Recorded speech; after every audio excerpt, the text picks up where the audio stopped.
Fazer chamada. Eu esqueci de fazer na primeira aula.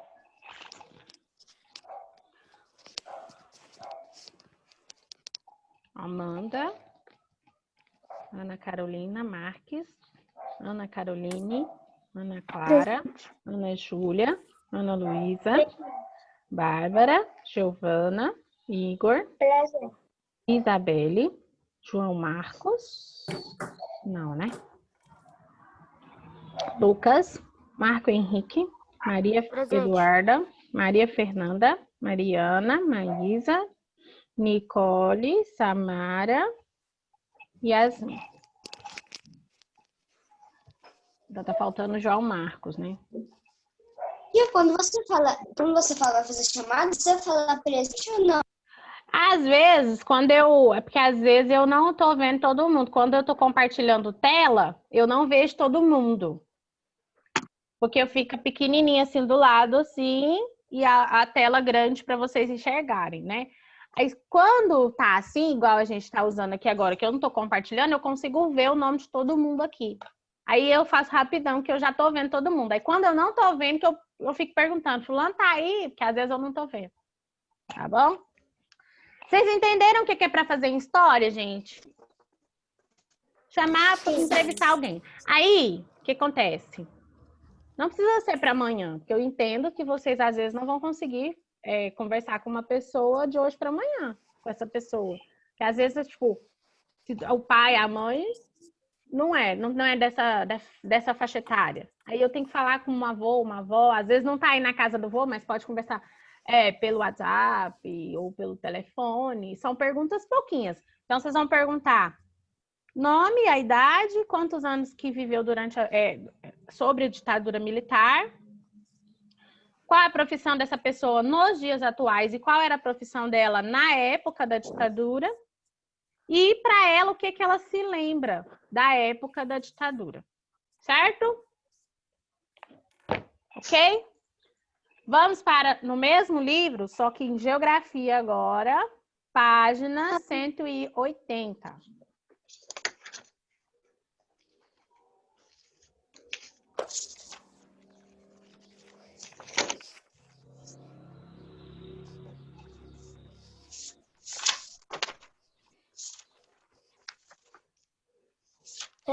Tio? Página 180. Nós vamos falar sobre clima e vegetação. O que é clima? Qual a diferença de clima e tempo? Nós já estudamos isso lá em ciências, né? No começo do ano. Não foi? Qual a diferença de clima e tempo mesmo? Quem sabe me falar? É minha temperatura. Eu sei, velho. E o tempo é tipo horário. Mais ou menos. Clima é o estudo do tempo ao longo dos anos, vamos dizer assim. Eu sei que nessa época de agosto faz frio de manhã e calor à tarde, não é? Por que eu faço isso? Porque faz frio de manhã, calor à tarde e começa a esfriar novamente à noite. É o clima desta época, certo? É o clima da época de agosto. Aí agora, como está o tempo neste momento aí na sua casa? Tá frio, tá calor?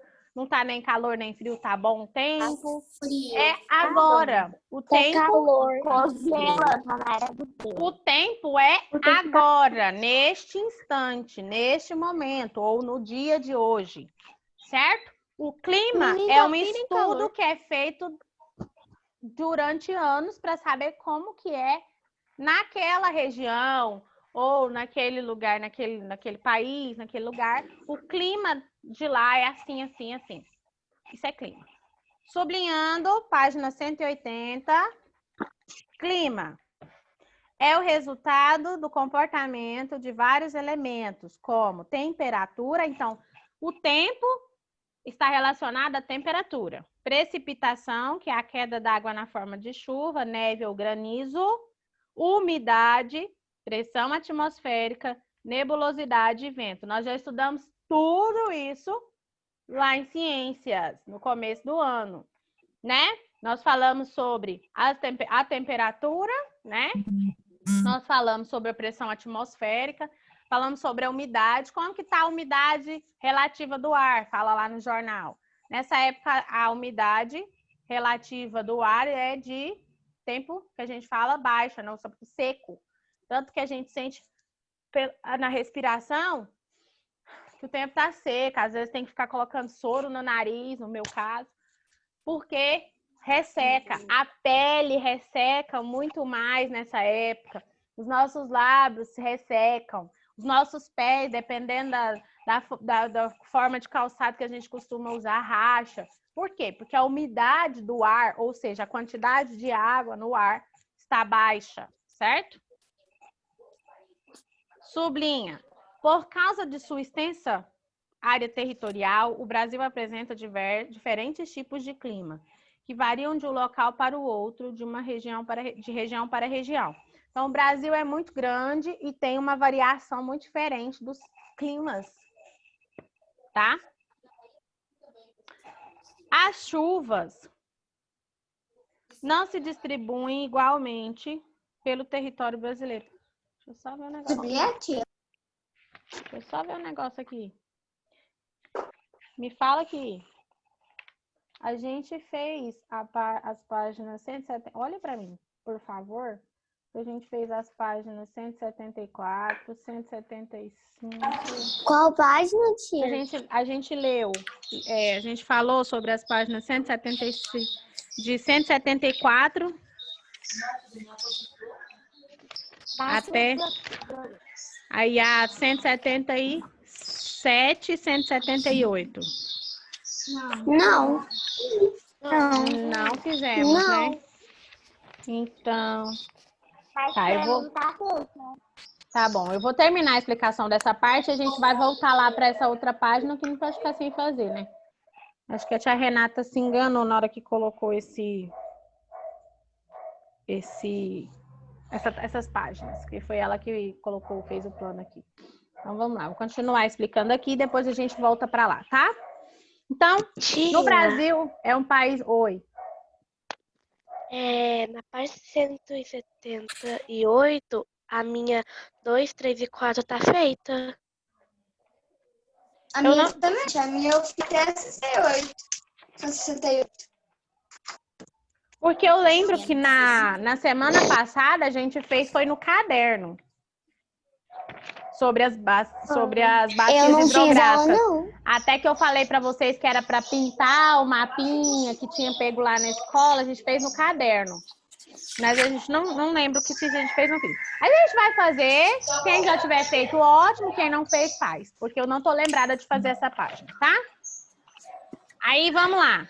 As chuvas não se distribuem igualmente pelo território brasileiro. Há locais que recebem muita chuva e outros que com longos períodos de seca.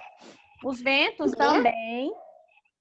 Sim, os ventos também têm um papel importante no clima, porque influem no regime das chuvas, aquecendo ou resfriando regiões. Então, o que acontece? Até ontem alguém me perguntou assim, por que no Brasil não neva? Eu já expliquei várias vezes sobre isso. O Brasil está numa região chamada zona tropical, onde recebe grande quantidade de sol durante a maior parte do ano. Então, por esse motivo, quase não neva em nenhuma parte do Brasil. No sul, em determinadas épocas do ano, que na época do inverno, que a gente está agora, tipo, já foi, né? Junho, julho, costuma cair geadas. Não é bem neve, é geada, tá? Vamos voltar, então, na página 174. Quem fez? Ótimo. Quem não fez, vai fazer. Porque não pode ficar atrasado. Até mesmo que esse conteúdo vai cair na prova. Ontem eu falei para vocês que no final do mês nós temos prova, né? A nota vai ser dividida em 3 partes. Prova, valendo 4 pontos. Simulado, valendo 4 pontos. E 2 pontos de participação. Se está participando das aulas e se está fazendo as tarefas direito, que eu vou pegar os cadernos e livros para corrigir. Aí eu vou olhar, nossa, fulano está caprichando na letra? Ótimo. Fulano não está fazendo cabeçalho? Ah, interessante. Vamos lá. Na página 174, número 1. Assinale. Quem fez? Beleza. Quem não fez, vamos acompanhar. Assinale com um X o oceano que banha o litoral brasileiro. Oceano Pacífico, Índico ou Atlântico? Oceano Atlântico. Oceano Atlântico. Atlântico.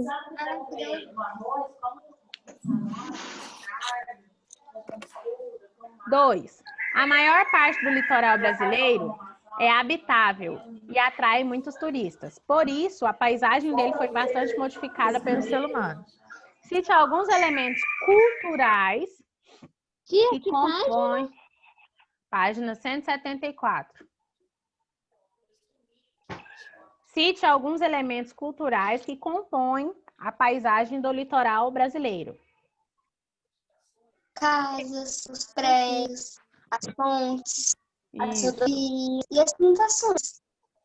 Casas, prédios, ruas, avenidas, porto. O que é porto? Para chegar o navio, o barco, o que seja lá, né?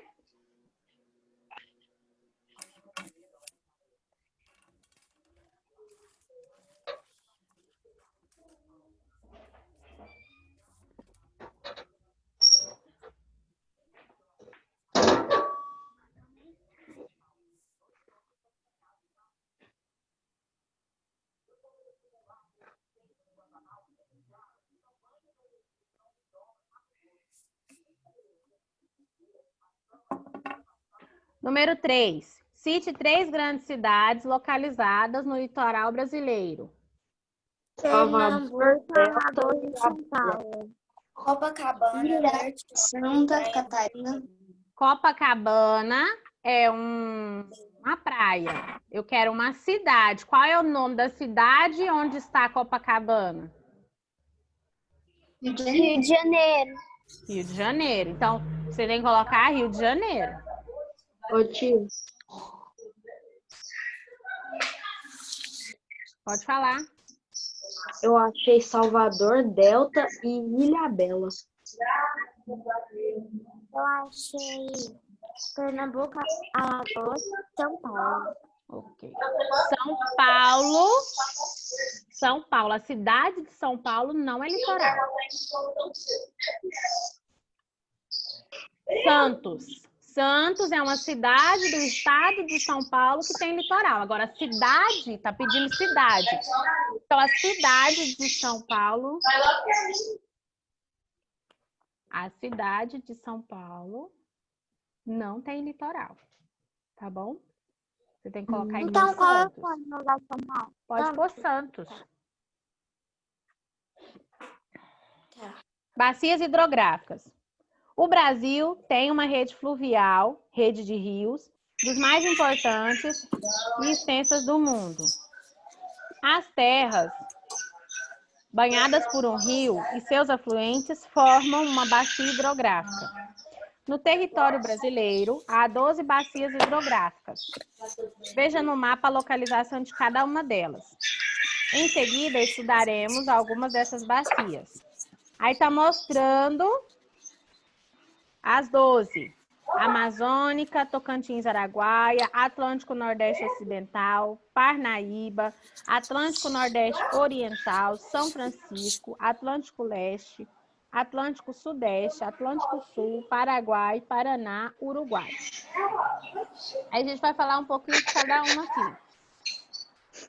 Não, pode prestar atenção aqui na aula, não é para fazer outra tarefa, não. Eu vou explicar, eu não me lembro de explicar isso aqui, então não expliquei. Então tem que prestar atenção aqui. Bacia hidrográfica amazônica. A bacia amazônica é a maior bacia do mundo. A bacia... É pra sublinhar, tia? Sim, pode sublinhar. A bacia amazônica é a maior bacia hidrográfica do mundo. Está situada na floresta amazônica, entre os planaltos das Guianas ao norte e o Planalto Central ao sul. O rio Amazonas nasce no Peru, quando entra em território brasileiro recebe o nome de Rio Solimões, e depois de seu encontro com o Rio Negro em Manaus, ele volta a se chamar Rio Amazonas. Tá vendo que é uma ligação de um rio para o outro, ele vai receber outros nomes, mas é a mesma bacia hidrográfica. Quando as águas do Rio Solimões se encontram com as águas do Rio Negro... É para sublinhar? Não, não precisa. Quando as águas do Rio Solimões se encontram com as águas do Rio Negro, acontece um fenômeno chamado encontro das águas, no qual as águas escuras do Rio Negro e as águas barrentas do Rio Solimões correm lado a lado, sem se misturar por quilômetros. A explicação para esse fenômeno é a diferença da densidade e de temperatura das águas quando se encontram. Por sua rara beleza, esse fenômeno tornou-se uma das principais atrações turísticas da cidade de Manaus. Aí no livro de vocês dá para vocês verem que de um lado, do lado direito é mais escuro e do lado esquerdo é mais amarronzado, né? Então, essas águas não se misturam durante uma longa extensão de rio, porque uma é mais densa e mais quente e a outra é menos densa e mais fria. Por isso que dá esse choque aí e as duas não se misturam. Os rios formam a bacia hidrográfica amazônica são Manaus, Solimões, Negro, Xingu, Tapajós, Jurema, Badeira, Purus, Branco, Juruá, Trombetas, Uatumã e Marmoré. São esses todos os rios formam a bacia hidrográfica amazônica. O rio Amazonas é um rio de planície. Por isso, e graças ao seu imenso volume de água, largura e a profundidade de seu leito, embarcações de grande porte podem navegá-lo. Na outra página, Rio Paraná. Rio do Paraná, bacia hidrográfica do Paraná, é constituída no território nacional pelo rio Paraná e seus afluentes. Por ter muitas cachoeiras, afinal é um rio de planalto, suas águas foram... Não precisa. Suas águas foram aproveitadas para a construção de usinas hidrelétricas, como o complexo do Urubupungá. No Rio Paraná, na fronteira entre o Brasil e o Paraguai, foi construída a usina Itaipu Binacional, pertencente aos dois países. É uma das maiores usinas hidrelétricas do mundo. Que é a usina de Itaipu, a gente vê muito falar na televisão sobre ela. Bacia hidrográfica do Paraguai. O Rio Paraguai nasce no estado do Mato Grosso e deságua no Rio Paraná, atravessando a planície do Pantanal. É um rio de planície totalmente navegável. Em suas margens destacam-se os portos de Corumbá, que é o principal da região do Mato Grosso, e de Murtinho, no Mato Grosso do Sul. Bacia hidrográfica do Tocantins-Araguaia. A bacia hidrográfica do Tocantins-Araguaia é a maior bacia exclusivamente brasileira. No caso dos outros, eles também estão em territórios de outros países. Esse aqui do Tocantins-Araguaia é só no território brasileiro. Todos os rios dela nascem e desaguam no Brasil. E a terceira em potencial para geração de energia no país. No Rio Tocantins, encontra-se a usina hidrelétrica de Tucuruí, a maior usina totalmente brasileira. E a bacia hidrográfica do Rio São Francisco. O Rio São Francisco nasce na Serra da Canastra, no estado de Minas Gerais, e deságua no Oceano Atlântico. Depois de atravessar os estados de Minas Gerais e da Bahia, ele demarca a divisa entre os seguintes estados: Bahia e Pernambuco, Bahia e Alagoas, Alagoas e Sergipe. Ele está entre esses estados, entre a Bahia e o Pernambuco, entre a Bahia e Alagoas e entre Alagoas e Sergipe. O Rio São Francisco corre no sentido sul-norte e liga as duas regiões de povoamento mais antigas do país, Nordeste e Sudeste. Por isso, é denominado Rio da Integração ou Rio da Unidade Nacional. Por ser um rio de planalto, forma várias cachoeiras. As mais importantes delas é a de Paulo Afonso, localizada entre os estados da Bahia e de Alagoas. Suas usinas hidrelétricas abastecem tanto a região sudeste como as de Três Marias, em Minas Gerais, como a região nordeste, com as usinas de Sobradinho e de Paulo Afonso, na Bahia. A gente vai responder a questão 1, na página 177. Leia as frases a seguir e coloque V para verdadeiro e F para falso. Bacia hidrográfica é o conjunto de terras banhadas por um rio e seus afluentes. Verdadeiro. Verdadeiro.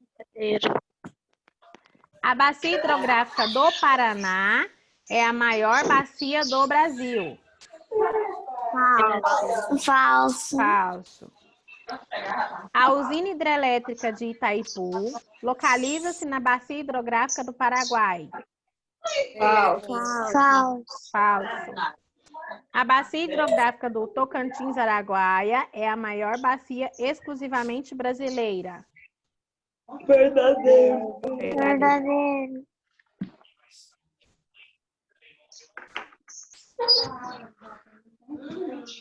Página 178, número 2. Observe o mapa Brasil, bacias hidrográficas, da página 174. E escreva quais bacias hidrográficas fazem parte do seu estado. Em Goiás, quais bacias hidrográficas fazem parte? Rio Paraná, Tocantins. Rio Araguaia. Paraná. Isso, Tocantins, Araguaia.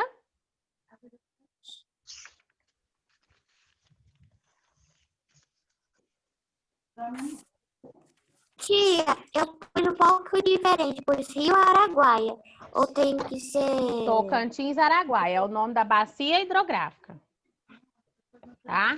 Tocantins, Araguaia e Paraná.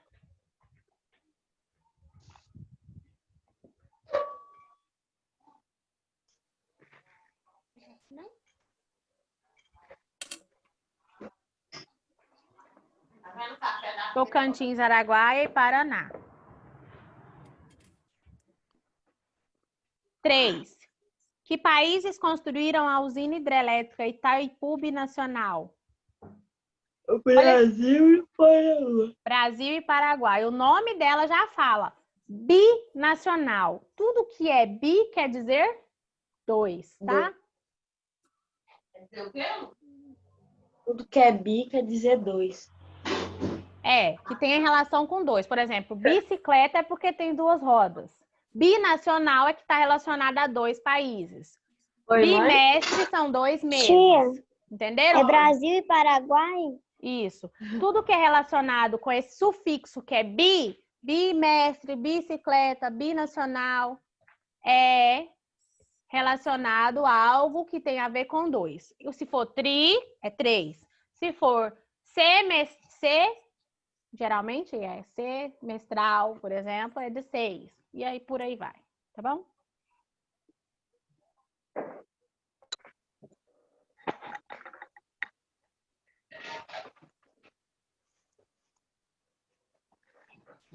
Quatro. Relacione a coluna da esquerda com a coluna da direita. Como é que é? Vai ficar Tocantins, Araguaia e Paraná. Isso, na 2. Tá. 4. Relacione a coluna da esquerda com a coluna da direita. Letra A, Rio Solimões. Letra B, Hidrelétrica de Três Marias, Sobradinho e Paulo Afonso. Letra C, Porto de Corumbá. E letra D, Hidrelétrica de Tucuruí. Localiza-se na bacia do Paraguai. C, Porto de Corumbá. Nossa, até minha mãe tá falando. Localiza-se na bacia amazônica. A. A. Rio Solimões.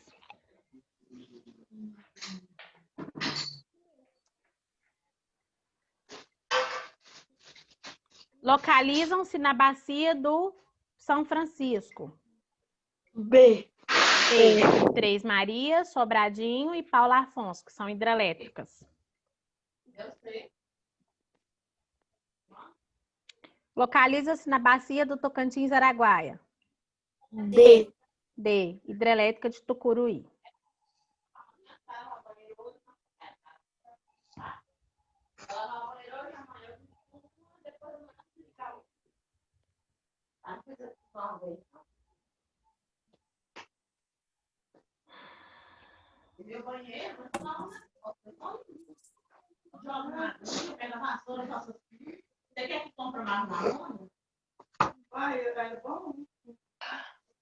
Ô, tia, a 1 precisa eu fiz. O problema era para fazer tudo assim.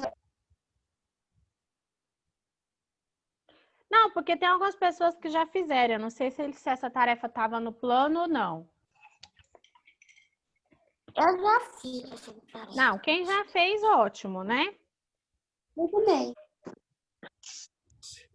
Quem já fez? Lê para mim o que conseguiu encontrar aí. Eu encontrei os rios. Um de Planalto e de Planalto. Peraí, um de cada vez. Calma, calma. Levanta a mão quem já fez, por favor. Tá, então peraí. Lucas, lê para mim o que você encontrou. Os rios São Francisco e Paraná são os principais rios de Planalto. Em menor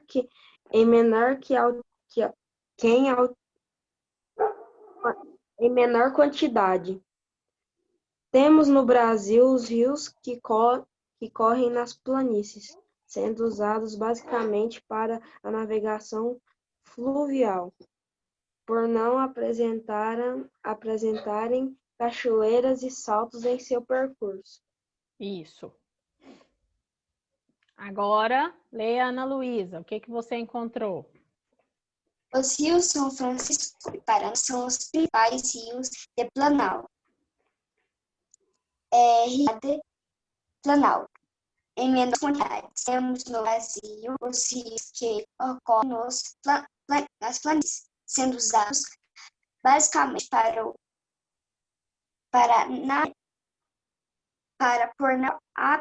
apresentar cachoeiras e saltos seus percursos. Praticamente a mesma coisa que o Lucas falou, né? Quem mais fez?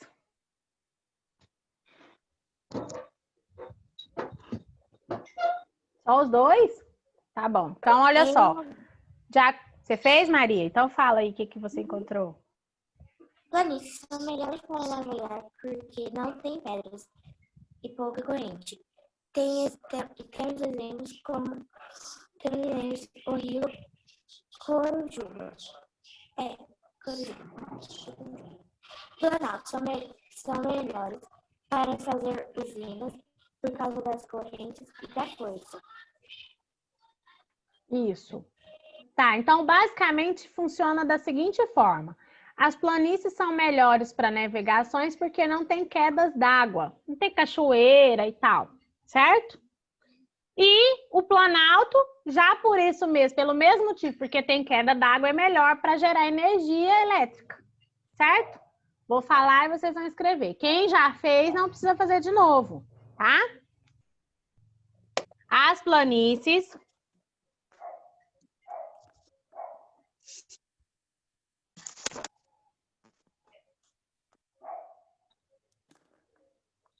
são melhores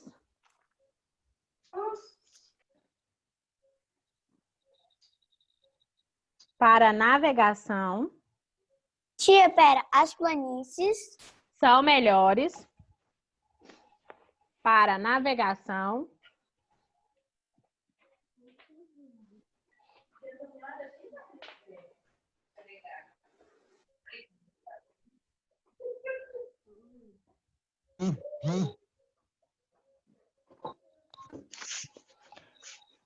vírgula, Para navegação, vírgula,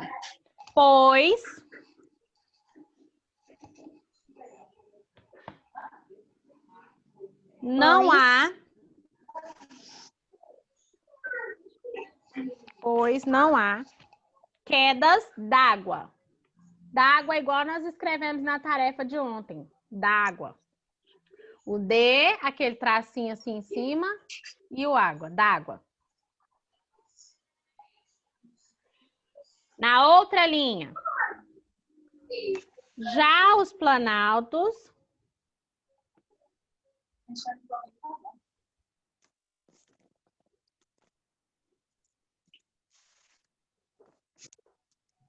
Já os planaltos, Por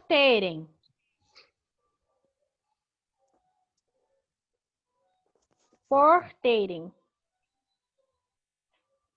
Você pode voltar do começo sem ser da... Só na hora que eu chegar lá no final eu repito tudo. Já os planaltos, por terem quedas d'água,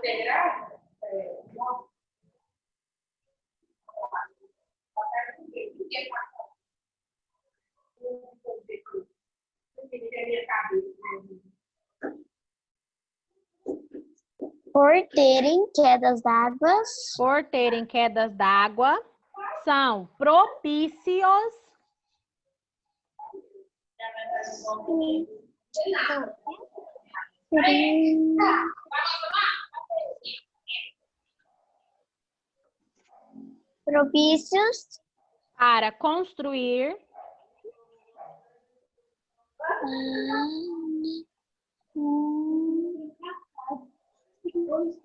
para construir usinas hidrelétricas. Só Ponto final. Vou repetir para quem não conseguiu acompanhar. As planícies são melhores para navegação, pois não há quedas d'água. Ponto. Passa para outra linha. Já os planaltos,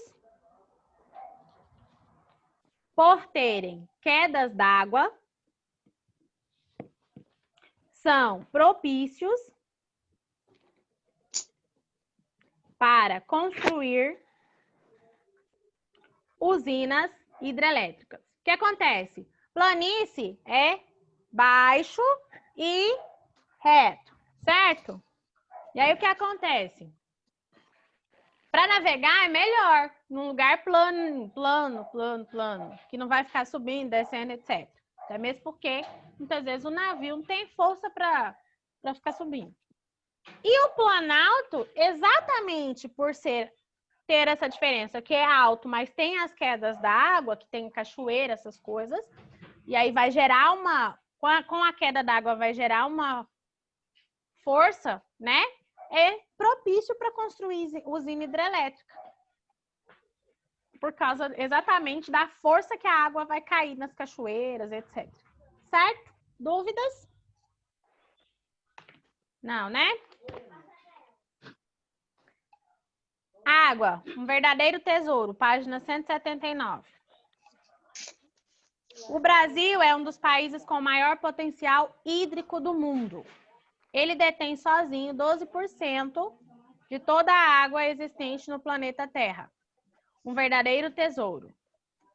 E vale lembrar ainda que, apesar dos 75% da superfície do nosso planeta ser coberto de água, a maior parte dessa imensidão azul é salgada, portanto, imprópria para consumo. De toda a água existente no mundo, cerca de 3% é doce e própria para o consumo. Mas será que todos os brasileiros têm acesso à água? E os cidadãos e os governantes, eles estão cuidando bem desse recurso valioso? Será? No Brasil, segundo o estudo de 2015 do Instituto Brasileiro de Geografia e Estatística, IBGE, 93,9% dos domicílios contavam com abastecimento de água por rede geral em 2014. já em relação ao tratamento de esgoto, 72,6% dos domicílios ainda não contavam em 2014 com coleta de esgoto adequada. Quando a coleta de esgoto não é feita corretamente, uma parte dele é despejada em rios, riachos, lagos e represas, sem o mínimo de tratamento. E acaba contaminando toda a água. Com base nas informações acima, pesquise e responda as questões. De onde vem a água que você e sua família consomem? De onde vem a água da sua casa? Caixa d'água? Do Ah, fio. caixa d'água. Mas ela para na caixa d'água como, gente? A minha vem do fio. Gente, peraí, presta atenção. Como é que essa água chega na sua casa? É isso que eu tô perguntando. Eu não tô perguntando se ela tá... Eu não tô Pelo perguntando cano. se essa água vem pelo cano, gente, nem pela caixa d'água. Eu quero saber... Vem de uma nascente de água. Ah, peraí. Ó, o que eu quero saber é o seguinte. Na sua casa, tem água encanada da rua, que a gente fala? Água da rua? Na sua casa tem? Tem. É chamada água da rua. Tem na casa de vocês? Não. Sim. A menor ideia, não sei. Eu sei. Tá. Então, aí quem distribui essa água aí? Quem distribui essa água aí é a Saneago, né? Não é a Saneago? Onde é que a Saneago capta essa água? Onde é que ela pega essa água? Porque essa água não aparece lá. Pronto. Dos rios? Quais? Rios lá. Rios, Riachos lá. Quais rios abastecem Goiânia? Ponte. Meia Ponte. Qual mais? Araguaia? Não. Meia Ponte, escreve aí. Rios. Meia Ponte. Letra maiúscula. Meia Ponte. Rios. Meia Ponte. E Tem Ribeirão João Leite. Tia, tem hífen no meio?